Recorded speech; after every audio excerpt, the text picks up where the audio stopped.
So, in this particular lecture, we're going to talk about prime numbers. Okay, so almost we all know what are prime numbers. So, we will start with prime numbers. Clear? So, basically, what is a prime number? So, suppose you have some n and there are only two elements, that is 1 divides n and n divides n. There exists no such a belongs to integer such that a divides n except a equals to 1 and a equals to n. Then n is called a prime number. Then n is called a prime number. Clear? Got it? So this is the basic definition of a prime number. Clear? Acha. So if you wanna write the definition, so you can write it like this, that a positive integer having no factor within 1 and the number itself is called a prime number. Okay, and now a positive integer having no factor within 1 and itself is called a prime number. Clear? Got it? So basically now we have certain theorems about prime numbers, and the most important amongst them being Euclid's theorem. So let us first understand what is Euclid's theorem, then we will talk about the rest of the theorem. So Euclid's theorem.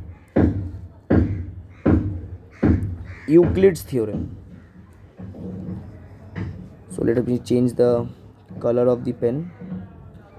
So Euclid's theorem says that there exists an infinity of primes. That is, there are an infinite number of primes. There is no finite number of primes, but an infinite number of primes. And Euclid's proof to his statement is actually depicts the beauty and wonderfulness of math. Okay, so Euclid's proof we will be seeing now, and it is absolutely amazing, absolutely mind-blowing. Okay, so let's see. Acha, I am rubbing this portion to and we will be doing the proof in this particular place only. Okay, so let me rub this. Okay, so what is the Euclid's proof? Clear? So let's see. Now, so what Euclid did is, suppose P is some set containing all the finite number of primes. We are using basically the method of contradiction. Okay, where P1, P2 up till Pn are all possible primes and P is a finite set. P is a finite, that is, we assume that there is a finite number of primes. Got it? Now let n be a number which is equals to P1, P2 till Pn plus 1. This is the product of all possible primes plus 1. Okay.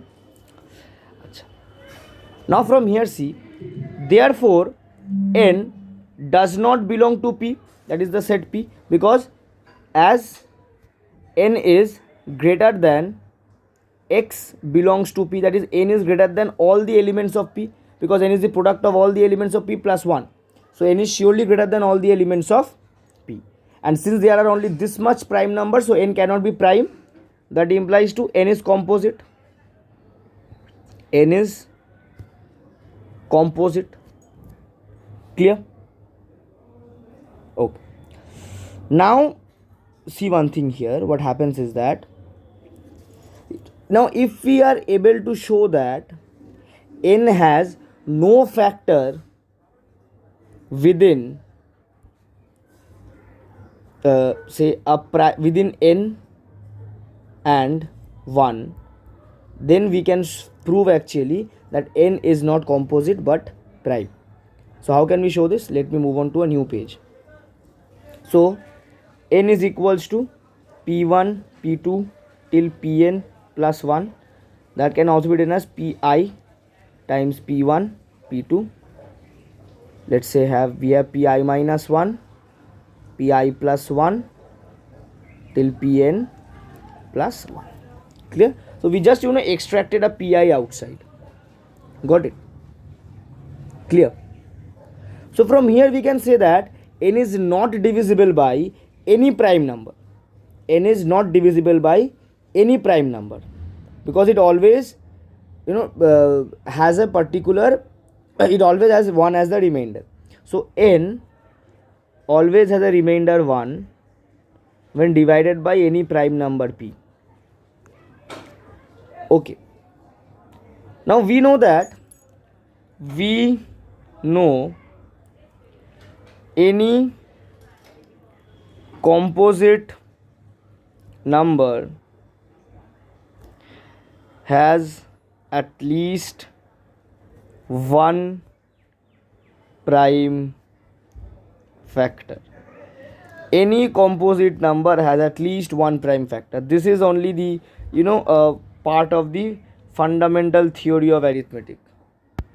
Fundamental theory of arithmetic. We have learned fundamental theory of arithmetic till now. So you just understand the Euclid's proof at this moment by assuming that you know fundamental theory of arithmetic. Fundamental theory of arithmetic basically says that every composite number can be represented as product of primes. Okay, that is every composite number has a prime factor, has at least one prime factor. Clear? But see here, you have no prime factor to n, because see all the prime numbers which you have assumed to be there, to be existing, are amongst these things, and you can divide n with any of the prime number and you get a remainder 1. So there is no prime factor to n. If there is no prime factor to n, okay, let me do it in the next page. So if there exists no pi such that pi divides n, then that implies n is not composite. Therefore assumption contradicts, because n must be composite for the assumption to be true. Assumption contradicts. What was our assumption? Our assumption was that there is a finite number of primes, therefore p is infinite. That is, there exist an infinity of primes.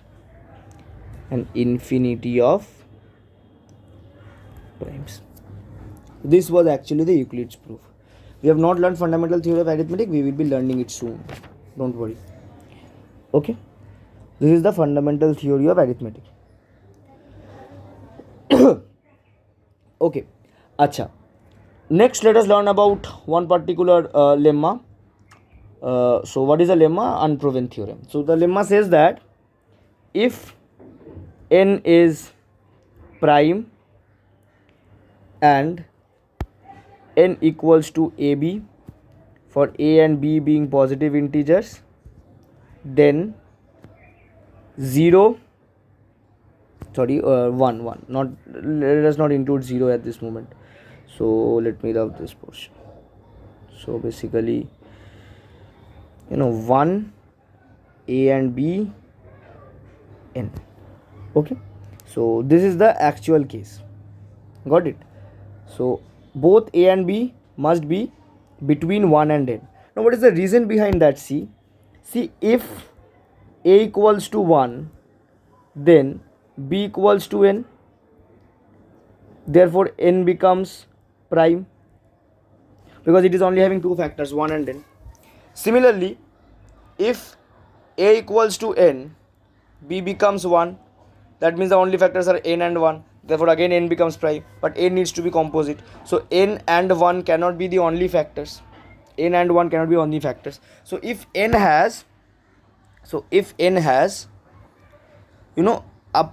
single product of factors, then the factors cannot be n and 1 only. The factors cannot be n and 1 only. Okay, so see, n and 1 are factors, will always be factors of n. N and 1 will always be factors of n, but it cannot be the only factor to n. Okay, it cannot be the only factor to n. That is what I am talking about. Got it? There exists more factors to n than n itself and 1. Only then it will be known as a composite number. Okay. Acha. Got it? Got this particular thing? So let us now check the next lemma, which says that if n greater than 1, then there is always a prime p such that p divides n if n is composite. The base of fundamental theory of arithmetic. Okay, the base of fundamental theory of arithmetic. So how can we prove this? So let me change the color of the pen once. Okay. So let n is equals to ab and n is composite. Now 1 greater than a comma b greater than n. We have just understood why in the previous lemma. Let n has no prime factor. N has no prime factor. Therefore a is composite.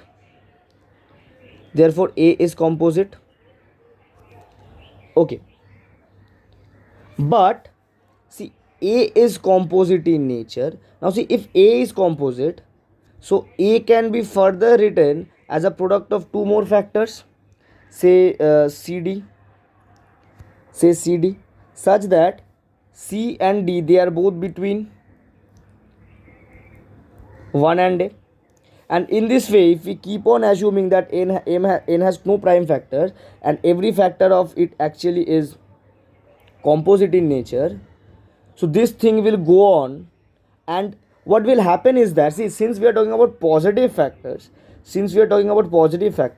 so by continuing the step,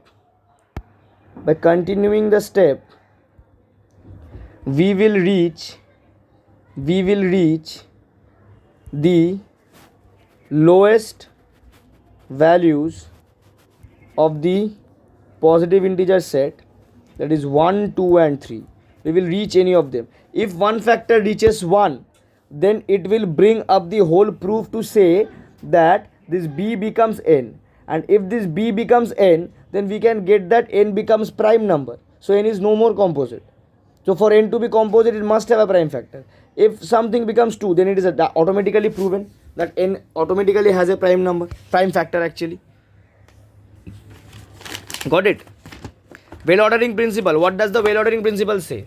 Well ordering principle of positive numbers says there is always the least element. Okay, and so basically what happens is that if I continue going through this step, that I keep on disintegrating each and every factor into the factor of other two pairs. and I'm going on doing that. And since if so basically the inequality keep on decreasing the subset, right?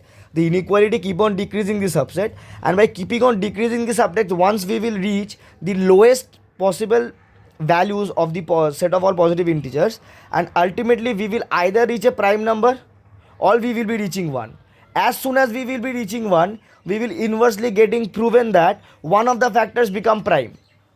Okay, if we suppose in this case only, suppose we reach that c equal to 1. Okay, then a equals, sorry, not c, if c equals to 1, then d equals to a. What does that mean? That means that a is having only two factors, one is itself and one is 1. Therefore a becomes prime. Therefore there exists one prime factor, right? So in this way, by Weyl ordering principle, we can actually conclude that every composite number must have a prime factor. Got it? Clear? So there is one more theorem, kind of in a similar manner, which says that if n greater than 1 is composite, then n has a prime divisor p such that p is less than equals to root n. Okay, such that p is less than equals to root n. Now see, you can also understand this very simple. N is equals to ab, and n will also have a prime factor. Okay, so the prime factor, so if a equals to p, that is a is itself a prime factor, basically what happens is that, see, we know that a and b both will be less than n and greater than 1. Okay, now n will always be greater than root n. Now if a and b both are greater than root n, then a becomes greater, so basically ab becomes greater than n, which is not possible because n equals to ab. Therefore either a or b must be less than root n. Now if a is less than root n without loss of generality, so so there can be two possibilities. One, that a is prime. So if a is prime, a can be less than root n, so the prime automatically becomes less than root n. And if a is composite, then a will have a prime number which will automatically be less than root n, and that is what we are needed to prove here, that there will be a prime number which will be less than root n. Got it? Clear? So there is a tricky way in which we can find whether a number is prime or not. I am showing you the way here. So basically, suppose we need to check whether 97 is prime or not. 97 is prime or not. So to prove this, we need to reach the closest possible squared value to 97, and that is 100. Okay, the closest squared value to 97 is 100. Root over of 100 is 10. All prime numbers below 10 are 2, 3, 5 and 7. If any of these prime numbers divide 97, then 97 is not prime, else 97 is prime. Got it? If you have given some x, you need to find whether it's prime or not. Then find the closest square to this x, let that be, say, y. Find the value of root y, let root y be z. All the prime numbers below z, if not divide x, then x is prime, and if divide x, then x is not prime. Clear? This is also a way in which you can find whether a number is prime or not. Got it? Achha. Next we can talk about the fundamental theory of arithmetic at this moment. Okay. So fundamental theory of arithmetic actually can be proven using the mathematical induction. So let's see. So let us move on to a new page and study about the fundamental theory of arithmetic. So fundamental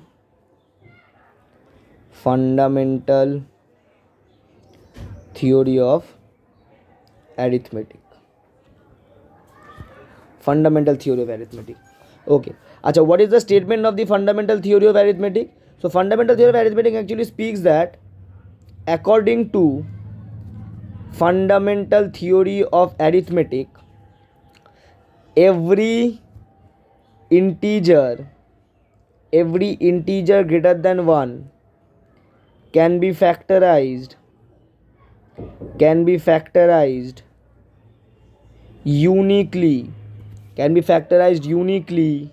as product of powers of primes. Now,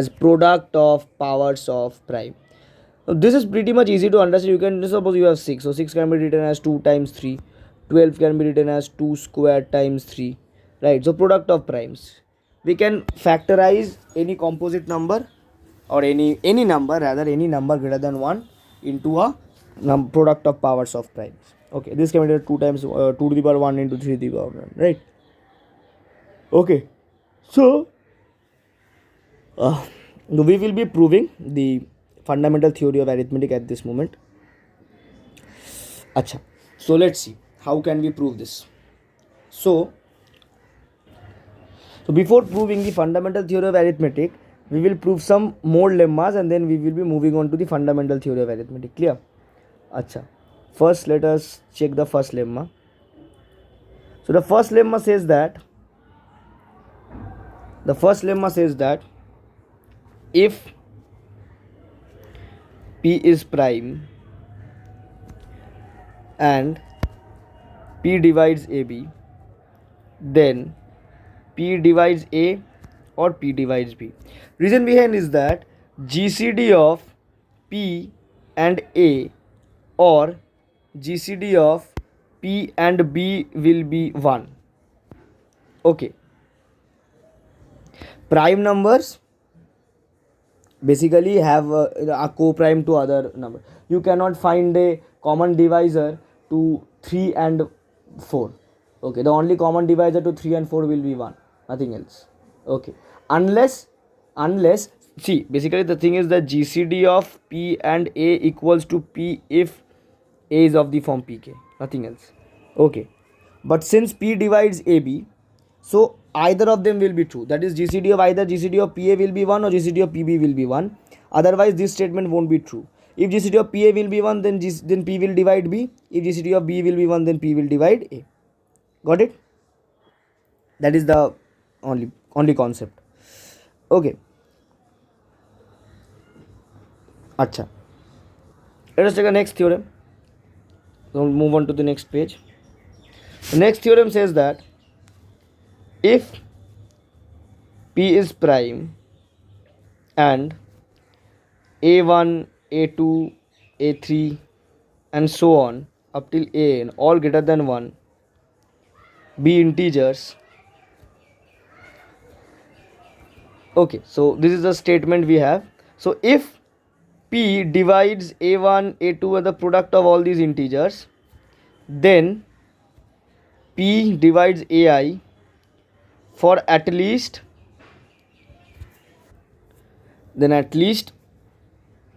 for at least one I or unique I from 1 I means 1 I value from I equals to 1 to n. Clear? So this is basically a direct conclusion of the previous statement.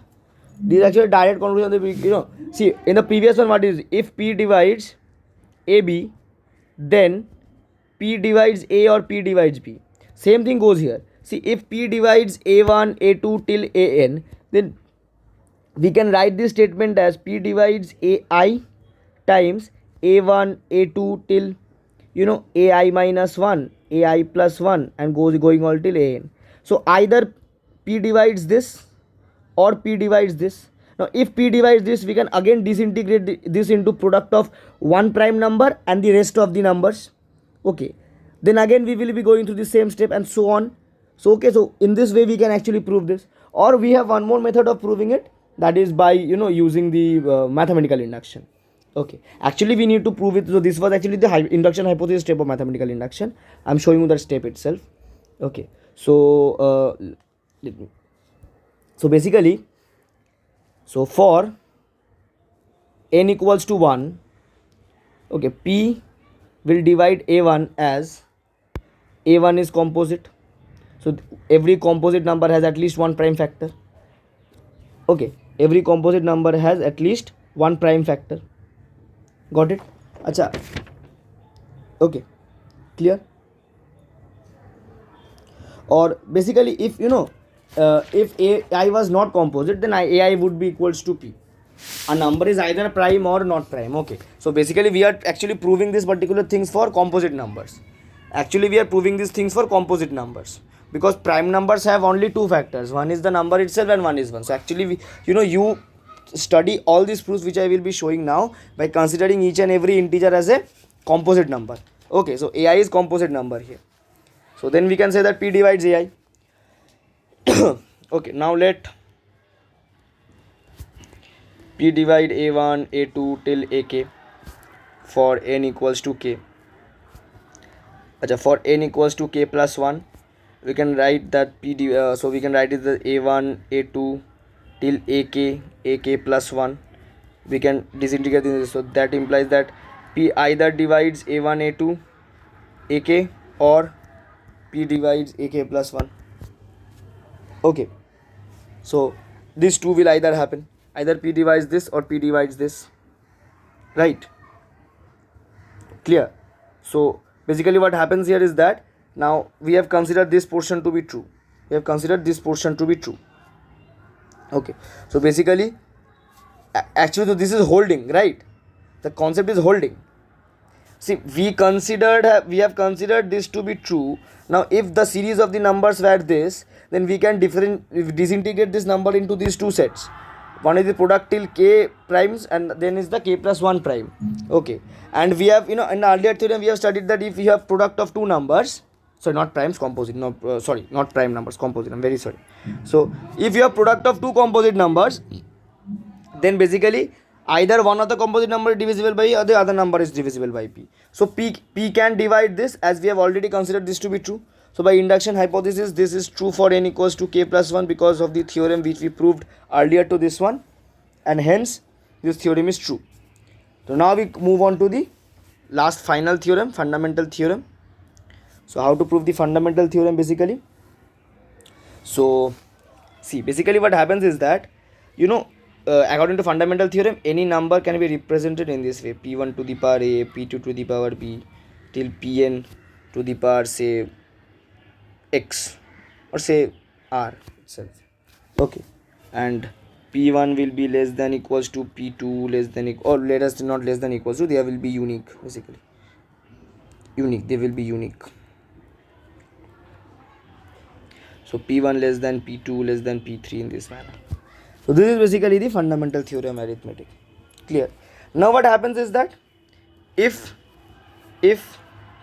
so now what we do is that we are not expressing this in this manner, we are rather doing it in another way. What are we are trying to do? So we will be expressing n equals to p1 p2 till pn as product of primes, where we just put the equality condition in the inequality as well. Then only we are done. Clear? Acha. So what is the base case here? Base case will be n equals to 2. N equals to 2 will be true for this particular thing, because 2 is a prime number and there exists a prime number which divides a prime number, that is itself. So base case is true. Then we consider this to be true for n equals to k plus 1 till pk. Now for n equals to k plus 1, what do we have? So n becomes p1 p2 till pk plus 1. So that is p1 p2 till pk times pk plus 1. Now what is this? So this is basically a separate number, so we can write this as p, let's say. So n can be written as p times pk plus 1. So n can be written as p times pk plus 1. Now what is pk plus 1? What is pk plus 1? So pk plus 1 is actually a prime number. Pk plus 1 is actually a prime number, and p is a product of primes. So basically Cn actually becomes product of primes times a prime number, that is itself a product of primes again.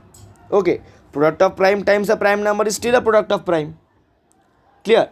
Product of integer times a integer is still a product of integer. Product of prime times a prime number is still a product of prime. Therefore basically what happens ki our condition holds for n equals to k plus 1, that is n is still a product of prime, and hence it becomes true, comes out to be true. So there is also a uniqueness theorem that every integer has a unique representation as a product of prime. The reason behind is that we have already learnt in the divisibility in the division case that no two numbers can share the same quotient or the same basically rather the same quotient itself, and if it cannot divide the same quotient, then basically it cannot be expressed, two numbers cannot be expressed simultaneously in the same manner. Okay, we have already learned it from the divisibility cases. Got it? So this was all about today, guys, nothing else. In the next lecture we are going to talk about, so this was about the integers case. I don't think you people have any more concept about integers in the BSc first year, and in your plus 2 level I guess you do not have any concept on integers, basically on the number theory, unless you are preparing for advanced competitive exams. There you have something called the Toshan rule, those types of things you have there. So I will bring a separate video on the Toshan functions and all those some important concepts on number theory. So let this lecture be up till this much, guys. In the next lecture we will be talking about some other topic. So meet you guys in the next lecture.